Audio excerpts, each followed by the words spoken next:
Dobrý deň, moje meno je Petra Hyblová a sledujete reláciu Na ostro. Mojou dnešnou hostkou je politická moderátorka Lenka Ježová. Leni, ahoj. Ahoj. Stretli sme sa v tvojej domovskej televízii v Jojke. Áno, to je také moje príjemné prostredie. Áno, ja som čakala, že budeš mať niečo červené na sebe. To najčastejšie mám, to je pravda, ale to naše kostýmerky, lebo povedali, že vtedy som taká výraznejšia, že sa im to páči na mne. Áno. Leni, ty máš za sebou takú celkom dlhú kariéru novinársku. Začínala si v Teatrojke, tam si bola dlhé roky ako politická moderátorka, redaktorka. Teraz máš v Jojke vlastnú talk show politickú.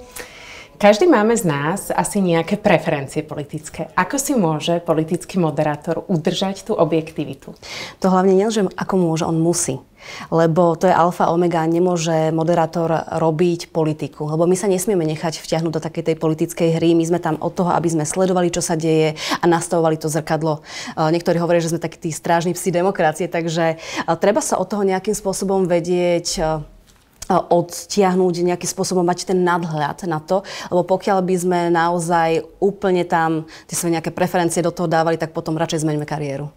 Ale nie všetkým, teda politickým moderátorom sa to darí. Hej? Že niekedy je vidieť pri niektorých, že možno fandia jednej strane alebo druhej. Ako si to reguluješ ty, aby si bola absolútne objektívna? Ja si snažím vždy uvedomiť, že to nie je o mne, tá relácia, že tá relácia je o tom divákovi. Ten divák má mať možnosť si vypočuť názor aj toho politického hostia môjho.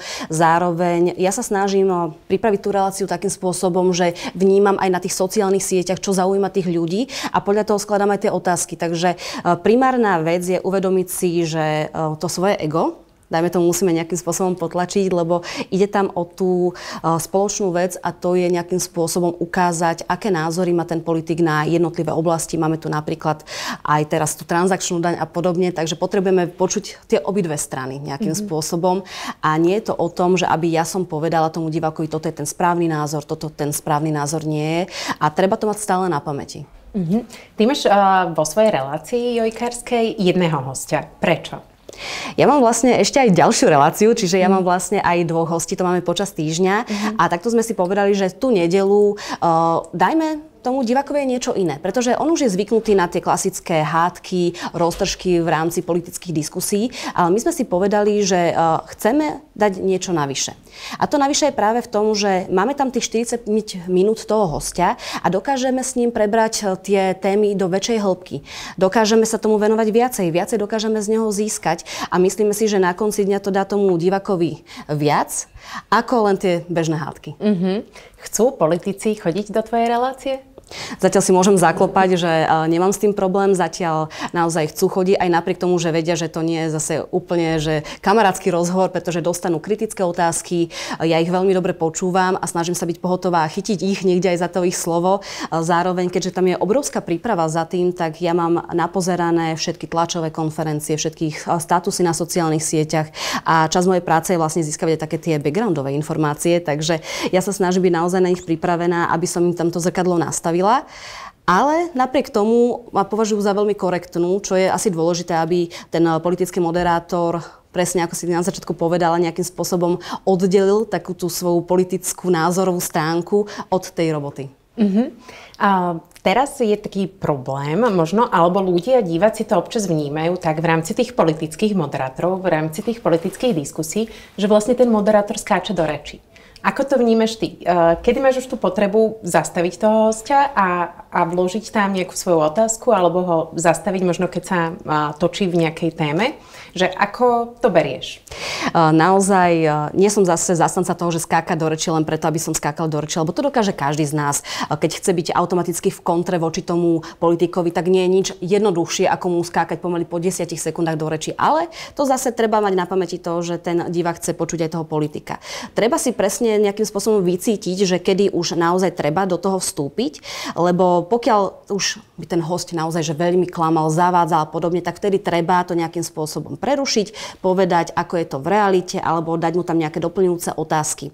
Zároveň, keď už nám ten host napríklad má tendenciu utekať od tej otázky a chce si tam robiť pomaly svoju nejakú kampaň na to tlačové konferencie a na to nepotrebujú tieto relácie, tak vtedy rovnako ich upriamime na to, že poprosím vás, aby ste nám odpovedali na tú otázku. zároveň niekedy tú otázku aj zopakujeme, ale trošku pootočíme, aby mal pocit, že sa nepýtame na to isté, ale pritom stále požadujeme tú istú odpoveď, ktorú sme od neho chceli. A vieš udržať možno tú pozornosť, byť stále v tej téme, pretože tam musíš myslieť akože veľmi rýchlo pri takýchto politických debatách. Tak možno, čo ti pomáha udržať si tú pozornosť, že byť stále taká bdelá? Naozaj tých 45 minút musí človek vysieť na tých slovách toho hostia a práve najviac pomáha tá príprava. Lebo pokiaľ by som, dajme tomu, nemala takú dostatočnú prípravu, tak neviem to asi až tak dobre vyhodnotiť, že čo treba zastaviť, čo netreba zastaviť, čo môže byť nejaká možno odchýlka od pravdivej informácie, nepoviem, že úplne, že klamstvo, ale niekedy sa tak trošku pootočí tá realita a vtedy naozaj človek, pokiaľ nemá ten background, tak asi nedokáže až tak promptne reagovať a udržávať si tú pozornosť, lebo tá pozornosť do istej miery závisí aj od toho, či tej téme rozumieme. Robí sa lepšie s politikmi, lebo akurát som ti vlastne hovorila pred nakrúcením, že som videla teda debatu Roberta Kaliňáka so Zorou Jourovou a bol tam možno ako novinárka som vnímala, že tam bol veľký priepastný rozdiel v tom, ako komunikovali. Že ten Robert Kaliňák bol možno verbálne zdatnejší aj argumentačne. Tak sú pre teba nejakí politici ťažkým respondentom, respektíve, alebo to otočme, ktorí politici slovenskí sú dobrí respondenti, že vedia dobre reagovať na otázky a ktorí sú možno slabší? Podľa mňa je to o tom, ako sa človek aj vyspí do istej miery, lebo rovnaké skúsenosti s jedným politikom môže mať aj tie pozitívnejšie, aj tie negatívnejšie. Závisí aj od tej témy, ktorú s nimi chceme otvárať, takže podľa toho oni aj zareagujú. Ak sa bavíme o tom, že aké majú možno tie mediálne tréningy, tak tie staršie politické strany, tak oni sú však tí harcovníci. Oni už majú za sebou veľmi veľa rôznych diskusí a na základe toho už majú aj tie skúsenosti, vedia, keď chcú nejakým spôsobom ovládnuť aj tú diskusiu na úkor toho svojho politického rivala. Ale aj tie mladšie strany už vnímajú, že je to veľmi niečo dôležité, preto oni sa snažia obklopovať aj takými mediálnymi poradcami, robia si vlastné mediálne tréningy. Takou úplne štandardnou už záležitosťou je, že si ich tým prejde nejaké možno konfliktné informácie, nejaké kontroverzne, ktoré sa môžu týkať práve, dajme toho, najčastejšie lídra. A oni ho s tým konfrontujú na takých skúšobných rozhovoroch. Čiže aj toto im veľmi pomáha, ale samozrejme niektorí politici majú problém v tom, že keď sa zapne tá červená, to nahrávanie, tak oni ako keby tak vnútorne zamrznú a iným spôsobom rozprávajú v tej relácii a inakšie napríklad, keď sa s nimi rozpráva mimo. Dobre, tak si povedzme možno tak konkrétne, že kto je verbálne zdatný z našich politikov? Tak to je Robert Fico rozhodne. Myslím si, že za tie roky, ktoré je v politike a zároveň aj ako osoba, na ktorú sa najviac upierali možno mediálna pozornosť a aj otázky novinárov, tak je to práve preto, čo ho tak asi najviac aj vyškolilo. Ale zároveň ten človek musí mať v sebe aj nejakú tú vlastnú danosť toho, že je dobrý rozprávač a nejakým spôsobom dokáže nadchnúť aj tie davy. Asi takí politici najčastejšie chodia práve do toho parlamentu a snažia sa byť premiérom. Čiže tu je to cítiť, že ten Robert Fico naozaj tie roky sa nejakým spôsobom oklamať nedajú v tom mediálnom priestore. Možno političky ženy, ktoré vedia dobre reagovať, ktoré sú možno pripravené, ktoré sú možno, že majú vlastne nejaké argumenty, ktoré sú možno tak argumentačne najschopnejšie. Mne sa teraz páči, že je viacej žien v politike, lebo je to taký iný vhľad do toho a ja musím povedať, že väčšinou tie ženy sú také lepšie rečníčky a možno aj ako muži dokážu lepšie, rýchlejšie možno na niektoré veci reagovať a musím povedať, že ani neviem vyzdvihnúť, že ktorá je jedna lepšia alebo nie. Naozaj môžem povedať, že aj teraz, čo máme v parlamente, keď pozývam hostky do relácie, tak všetky dokážu veľmi pohotovo reagovať a dokážu dokonca tak veľmi nonšalantne protirečiť tomu politikovi a dokonca mať aj navrch. Že sú také, že to tak zjemňujú. Zjemňujú, ale na druhú stranu vždycky tak trafia ten klinec po hlavičke. Čiže máš pocit, že sa to zmenilo, ako to bolo pred pár rokmi, že tých političiek je viac? Je viac, ale zase na druhú stranu možno to prostredie, práve preto, že ich je viac, je pre nich do istej miery viacej toxické, by som povedala, pretože často tie političky bývajú nejakým spôsobom tak zmenšujú ich v tých rečiach práve aj niektorí tí politici, niektoré ešte bohužiaľ stále také sexistické výrazy sa nachádzajú aj v tej politickej reči. Vidíme to aj medzi jednotlivými politikmi, ktorí si navzájom nadávajú, že muži, tak oni prirovnávajú tých mužov ženám. A toto podľa mňa by mohli by som chcela aj poprosiť, aby s tým nerobili, predsa len sme už trošku ďalej, takže mali by sme naozaj mať tú diskusiu, aj tie rozpory na úrovni a nejakým spôsobom sa k tomuto neuchylovať. Predtým, ako som išla robiť s tebou rozhovor, som sa bavila s jedným známym a on mi hovorí, že opýtaj sa tej Lenky Ježovej, prečo tak rýchlo rozpráva. Vyčítajú ti to občas, akože máš s tým problém? Áno, snažím sa, pracujem na tom, viem, že by som mala spomaliť, takže toto sa stále snažím, ale ja, napriek tomu, že stále majú pocit, že rozprávam rýchlo, to ja už som o polovičku spomalila. Takže ja som už tak na pol ceste, ale verím tomu, že postupne ešte to spomalím, aby to bolo lepšie práve pre toho diváka, čiže vnímam to. A tak je to také moje prirodzené. Ja mám takú rýchlejšiu kadenciu, takže toto je taká moja najväčšia výzva. Čiže v tej politickej diskusii sa musíš akože tak brzdiť, že trošku spomal. A ešte by som mala viac. Ale áno, hej, snažím sa. Je to ťažké, lebo ja som zvyknutá takú veľkú energiu mať a tam sa potrebujem tak upokojiť. Áno, že musíš byť taká rezervovanejšia v podstate. Presne tak. Veľa tých politických moderátoriek sa stretáva možno aj s tou kritikou na sociálnych sieťach. A väčšinou sú to teda akože nejakí komentujúci s fotkou psíka, alebo teda kvetinky, alebo kadečo sa tam vyskytne. Ako vnímaš možno, nechcem povedať tých trolov, ale možno tých negatívne reagujúcich, proste, ktorí vychrlia všetku tú nenávisť, možno na tie ženy na obrazovke? Naozaj je to pravda, že s nástupom tých nových médií sa aj tá hra pre nás novinárov trošku zmenila práve v tom, že sme viacej na očiach a majú jednoduchší prístup práve tí, ktorí sú nespokojní s niečím, ale často je to spôsobené aj tými politikmi priamo. Lebo politici poslednú dobu, ako majú retoriku voči novinárom, tak si ju dokážu takýmto spôsobom adoptovať práve tých voličí a v sekunde, pokiaľ novinár si robí svoju prácu zodpovedne, tak to je dôležité, aby neboli spokojní tí ľudia, pretože my sme tam práve od toho, aby sme to zrkadlo nastavovali. A na základe toho práve tých hejtov je naozaj výrazne viac a dokážu napísať na rôzne tie sociálne siete. Nie je to už teraz tak, že poslali kedysi listy, kde povedali nejaký ten svoj názor, ale teraz to už ani nie je taký názor, že nejaká tá konštruktívna kritika. Teraz častejšie je to o tom, že oni sa snažia ponížiť tú osobu. Oni sa ju snažia urážať. V prípade žien, tak tam idú cez vzhľad, tam hovoria, že sú tie ženy hlúpe, potom sú tam stále nejaké tie sexistické náražky, takže máme takú ešte špecifickú kategóriu toho, že v prípade tých urážok na tých sociálnych sieťach, ktoré sa týkajú žien, tak tie sú možno takým spôsobom nechutnejšie. Také mizogínne. A ako zažije napríklad muž. Muž v rovnakej pozícii nezažije možno až takú veľkú mieru hejtu, ako tá žena, pretože pri tej žene tí ľudia majú pocit, že si môžu dovoliť ešte aj takéto veci, tam kritizovať, komentovať, lebo ja rozdeľujem to, že keď mi príde kritika, ktorá je presne taká, rozprávať pomalšie, tak to áno, to rozhodne snažím sa, naozaj pracujem na tom, ale rozdeľujem to, že keď mi niekto príde ma iba pourážať a nemá tam nejaký argument. Ja niekedy, závisí od mojej nálady, tak ja niekedy aj odpíšem a potom čakám, že aké argumenty mi ten človek dá. Väčšinou nedá žiadne. A niekoľkokrát sa mi už aj stalo to, že keď ma niekto iba tak naprvu išiel urážať, tak ja som milo na ňo zareagovala a som sa takto pýtala. A na konci toho rozhovoru sa stalo, že sa mi ten človek ospravedlnil a povedal, že áno, ja som teraz bol frustrovaný z niečoho takého a nemal som si to na vás vyliať tú zlosť. Takže stále dokážu aj títo ľudia, ktorí majú pocit, že hneď musím niečo vychrliť, negatívneho, nejakú tú zlosť, tak majú stále aspoň takúto slušnosť, že si potom uvedomia, že aha, toto som asi prestrel. Ale bohužiaľ máme tu aj skupinu ľudí, ktorí sú takí poháňaní tou nenávisťou, by som povedala, a tú frustráciu si vybijajú, či už na tých ženách političkách, alebo aj napríklad novinárkach. Ty si chodievala roky do parlamentu ako reportérka. Vnímala si tam možno nejaké narážky na to, že si žena, alebo na svoj vzhľad, lebo ty pôsobíš atraktívne, proste žiješ intenzívny život, cestuješ, proste máš veľa koničkov. Vnímala si tam možno nejaký sexizmus alebo nejaké narážky, buď tých politikov alebo kolegov? Ak boli, tak za môjim chrbtom.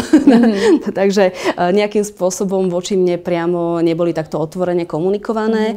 Takže to som veľmi rada, lebo voči tomu by som sa výrazne musela ohradiť, lebo predsa my máme pracovné vzťahy. Takže treba, aby to ostalo práve v takej tej rovine, aby nejakým spôsobom sa tam neprekračovala práve taká tá hranica. A čo sa týka takých tých náražok, tak našťastie nie. A nepovažujem to, že keď niekto otvorí dvere, že to už by som automaticky mohol považovať, že nie, ja som feministka, nemôžeš mi ani dvere otvoriť. Ja to považujem za stále také milé gesto. Hej, je to v podstate pekné, akože nemusíme to preháňať ako v Amerike. V každom prípade máš pocit, že ti možno ten atraktívny vzhľad pomáha pri práci s politikmi, že predsa len prídu k peknej žene, že možno tá tvoja ženskosť, že ti to pomáha pri tej práci? Nie, vôbec si to nemyslím, že nejakým takýmto spôsobom by to vnímali aj tí politici. Oni vidia tú prácu, akým spôsobom ja moderujem a podľa toho si môžu povedať, či príjmu pozvanie, nepríjmu, lebo to nie je automaticky ich povinnosť. Nejakým spôsobom tú pozvánku samozrejme majú, či ju využijú, to už je na nich a nemyslím si, že nejaký vzhľad má s tým, čo robiť. A práve politické moderátorky sú možno často kritizované a to je možno taký celkový trend žien na televíznej obrazovke, že ľudia hodnotia ten ich vzhľad, že majú potrebu im napísať, ty si taká. Stretla si sa možno s takým body shamingom? Áno, samozrejme. Hneď pri prvej relácii mali sme vlastne premiéra Roberta Fica a keďže on je taká polarizujúca osobnosť, nazývame, tak samozrejme aj tých reakcií z obidvoch táborov boli úplne rovnocenné. Či je to ľava, práva strana, tak vyslovene vždy tam príde a vždy sú najviac kričia práve také tí, ktorí nemajú v sebe takúto slušnosť, akým spôsobom to napísať. Ja som sa aj tak zasmiala, som mala takú storku, som dala na sociálne siete, že mi tam jeden pán povedal, že sa na mňa nedá pozerať, lebo som pribrala 65 kg. Takže tak ja hovorím, že tak asi dobre, tak ako sa to asi fajn rozložilo alebo podobne, ale tak však každý má svoj nejaký názor, ale že vyslovene oni sa snažia takýmto spôsobom automaticky tú postavu tam riešia. To s kamarátkami sme sa smiali, lebo dávnejšie napríklad jeden pán, on mi poslal, že ešte aj hlasovku, aby som počula aj v hlase, že je vlastne nejakým spôsobom taký nahnevaný na to, ako vyzerám.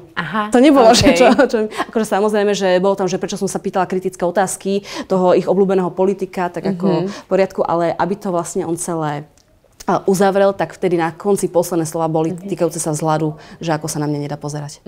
OK. Ako to vnímaš? Lebo ja si myslím, že keď je žena istým spôsobom sebavedomá, vyrovnaná, tak sa s tým vie vyrovnať. Možno keď je ten moderátor začínajúci, tak je to možno trošku také ťažšie.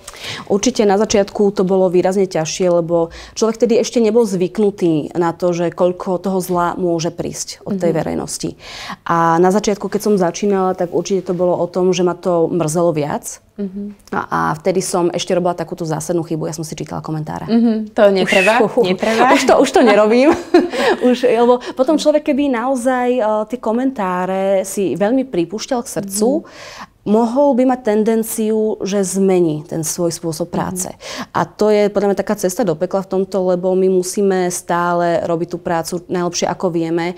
A nie teraz, že bože, ja sa spýtam takéto niečo a automaticky teraz príde mi taká miera nenávisti. Jasné, je určite jednoduchšie, ľúbivejšie pre niekoho, že by aspoň jedna strana mu tlieskala a nejakým spôsobom tým názorovo by sa prehlpol na tú jednu stranu politického spektra, ale to podľa mňa nie je tá správna objektivita a práve to, keď človek aj tie komentáre číta, pripúšťa si ich až príliš od tých ľudí, môže sa stať, že bude mať takú tendenciu, treba sa niekde buď až výrazne viac vyhraniť, kde by, dajme tomu, to ani nemal mať ten priestor a zase na druhú stranu inde by vôbec nemusel chcieť sa vyhraňovať. A to je podľa mňa rovnaký problém. Čiže pre svoj vlastný pokoj to radšej nečítaš. Áno, snažím sa to nečítať, ale samozrejme zase nemôžem povedať, že by mi nechodili aj príjemné správy, hej. Ale je to tak, že človek cíti aj za tie roky a zároveň aj, dajme tomu, že sú tie relácie aj rôzneho charakteru, tak automaticky, keď je tam človek viac na očiach, tak prichádzajú aj tie reakcie čoraz väčšie a práve preto sa potrebuje človek voči tomu obrniť. Ja som počula, že vzťahy medzi politickými moderátormi, moderátorkami nie sú také ideálne. Máš, dajme tomu, ty nejakého kolegu, kolegyňu, ktorých prácu si vážiš, že sa ti páčia, že ťa nejakým spôsobom inšpirujú v rámci týchto politických moderátorov? Ja pozerám všetky relácie a ja som rada, že moderujú to ľudia, s ktorými som sa stretávala priamo v teréne. Takže my máme za sebou dlhé roky spolupráce, by som to povedala, lebo ono to naozaj nefunguje tak, ako si niektorí myslia, že my ideme proti sebe automaticky, robíme si tam zlé podpasovky. Ste tam 4 hodiny aj dlhšie. Aj sme tam dlhšie a zároveň nám ide o tú spoločnú vec. Dostať tú informáciu k tomu divákovi. Vieme, že náš divák nie je divákom inej televízie, ale zároveň potrebujeme tú informáciu dostať všade. Takže bolo by to také až nelogické, keby sme si robili navzájom zle. Čiže nepredbiehate sa tam, hej, v tom parlamente. Nie, my sa na seba dokonca ešte sa aj zavoláme navzájom. Že niekto vieme, že vybavíme nejakého hostia a vieme, že sledujeme tú tému viacerí. Hej. Nie je to teda exkluzívna téma, samozrejme, inak to funguje, keď je niekde exkluzívne, tak to rešpektujeme, to nech si oddelí ten človek sám a nahráva. Ale keď vieme, že robíme rovnakú tému, tak my si dáme navzájom vedieť, že ja som volala tomu, tak prídite, že dojde približne o hodinku, môžeme ho spoločne nahrať. A zároveň my si dokážeme týmto spôsobom aj pomôcť, lebo rýchlo sa pýtame, niečo zisťujeme a vypadne nám jedna informácia a pýta sa to ten druhý kolega a potom áno, to som ešte chcel. No dobré, buďme konkrétni. Teda koho práca sa ti páči? Mne sa páči práca každého, aj Karolína Lacová vynikajúco robí podľa mňa tú reláciu. Míšo Kovačič, 360 ma stále veľmi baví. Zároveň ja som veľmi rada, že aj Marek Gudiak vlastne moderuje teraz, lebo však poznáme sa roky. U vás Noro Dolinský, môj bývalý kolega ešte z inej televízie a vlastne u vás stále to pozerám. Mám rada jeho štýl moderovania. Takže ja musím povedať, že z týchto tradičných médií asi každého mám rada, ale úplne úprimne, že rada to pozerám, je mi to príjemné a každý tam dáva do toho niečo svoje, čo je zaujímavé.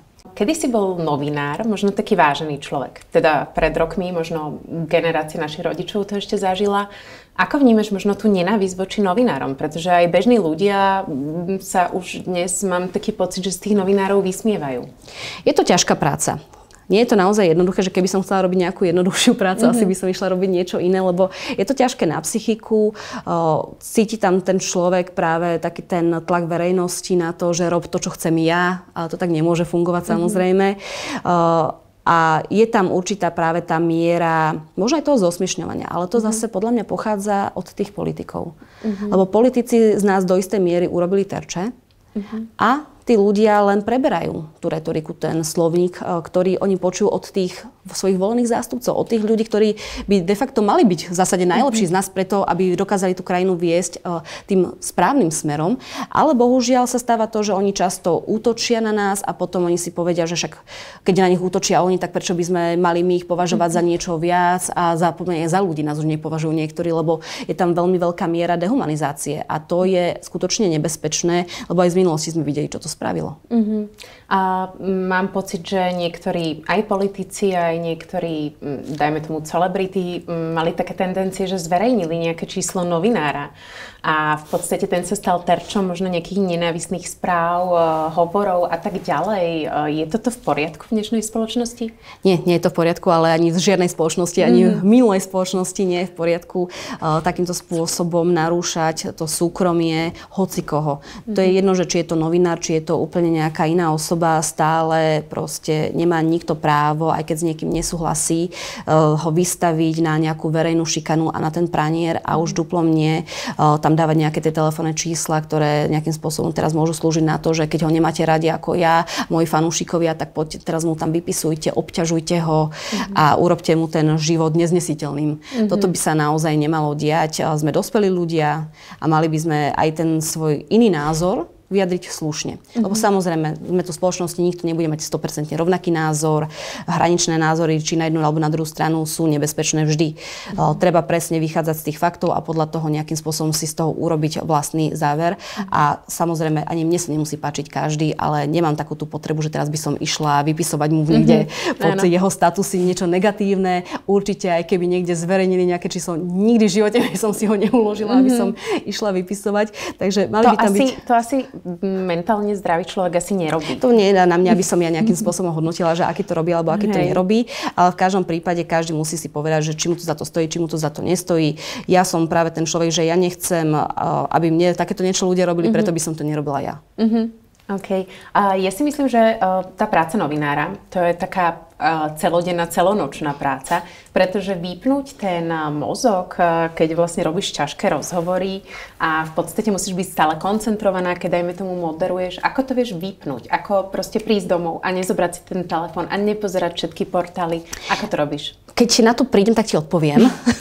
ako to budem robiť, lebo nerobím to bohužiaľ. Čiže prídeš domov, pozrieš si správy a ideš ešte na ten telefón. Áno, ešte pozriem, že ešte si urobím také kolečko na sociálnych sieťach našich politikov. Nemáš potom taký preťažený mozog? Mám. Preto hovorím, že keď na to prídem, že ako sa to robí, tak ti poviem, ale pre mňa je veľmi dôležitá nejaká tá psychohygiena. Aspoň sa snažím, že na pár hodín, keď som na dovolenke, tak dokážem dlhšie mať také okno, kedy si nezoberiem do ruky ten telefón, ale problém je to, že v mojej práci ťa to počká. To nie je také, že môžeš vypustiť nič, ja si to potom musím dohnať. Takže niekedy si tak poviem, že čo je lepšie. Že postupne si tak viem dávkovať nejakú tú informáciu, niečo si pozriem, prečítam, alebo potom ma to čaká, že vrátim sa z dovolenky a bum, teraz 20 hodín budem iba zahltená informáciami. Čiže závisí od toho, ale treba to presne tak, že mať niečo, čo ťa teší, kde dokážeš úplne vypnúť hlavu. Pre mňa je to najviac to cestovanie, lebo keď ja spoznávam nové krajiny, kultúry, tak mňa to tak pohltí, že úplne mi to vytlačí všetky tie informácie, aspoň na chvíľočku. Minimálne v tom lietadle máš letový režim, takže nesmieš si pozerať ten telefón. No, to už bohužiaľ im to nefunguje veľmi, pretože už aj tam sa vieš pripojiť na internet. Okay. ale stojí to niečo. Ale tak keď si v mori, tak väčšinou nie si s tým mobilom. Takže... Áno, presne tak, ale napríklad, keď som doma, ja rada maľujem. Čiže napríklad, keď začnem maľovať, tak automaticky nemám v ruke telefón, lebo som od farieb. Takže aj to je taká pomoc. Byť od farieb a hneď to pomôže. Možno nejaký šport ešte? Áno, ale ja som to bohužiaľ už to urobila, že ja mám doma prakticky celé fitko. Takže pozeráš správy na bežiacom páse.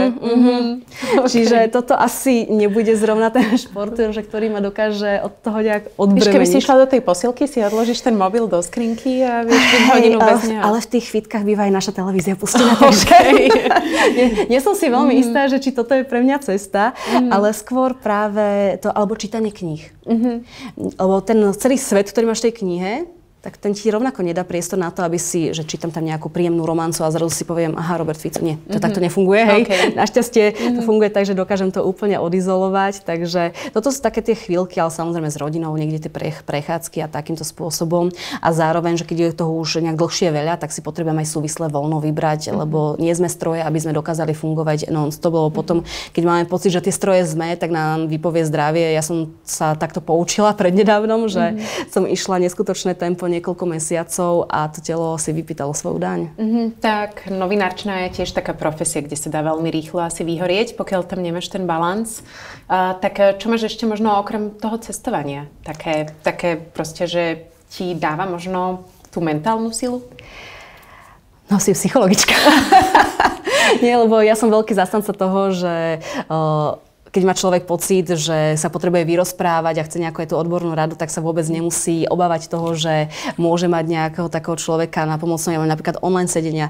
Je to veľmi prospešné, aby som dokázala zvládať ten stres pracovný. Rozprávame sa o tom, dáva mi nejaké aj cvičenia, akým spôsobom ma nutí, aby som ten telefón odkladala. Takže snaží sa, pracuje so mnou, uvidíme, že za ako dlho sa jej podarí, aby som ten telefón odložila na dlhšie. Ale to sú také vlastne baby steps, takže snažím sa, takže aj toto je podľa mňa veľmi dôležité.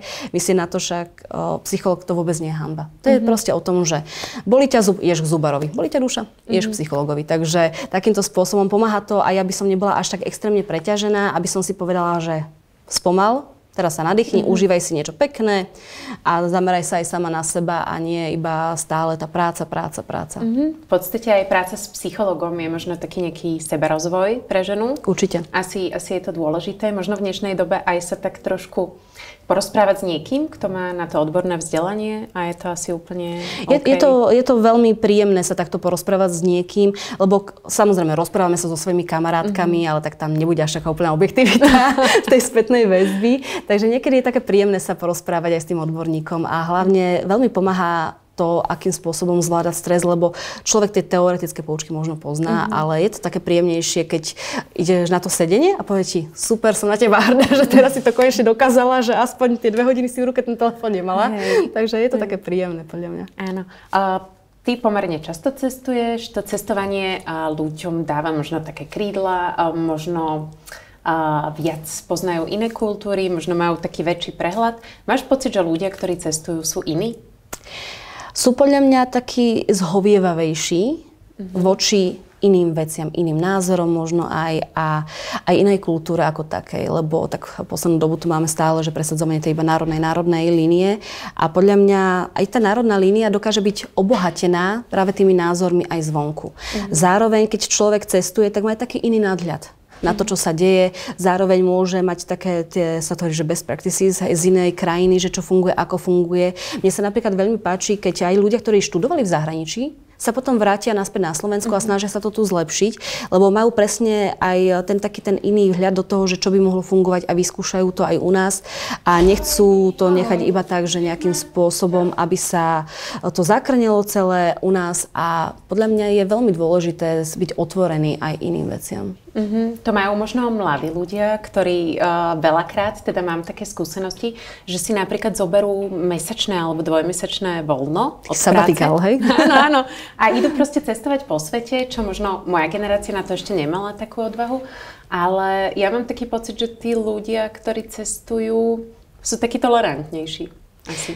Ja mám ten istý pocit, že presne na základe toho, že oni sa stretávajú s rôznymi ľuďmi, s rôznymi životmi, skúsenostiami a oni si ich vypočujú, oni to sledujú a vnímajú to, že tí ľudia sú šťastní alebo nešťastní zase na niečom inom, že dajme tomu, že to, čo my považujeme, že tu by sa nám končil celý svet, zase niekto, kto má toho možno menej, tak ten je šťastnejší.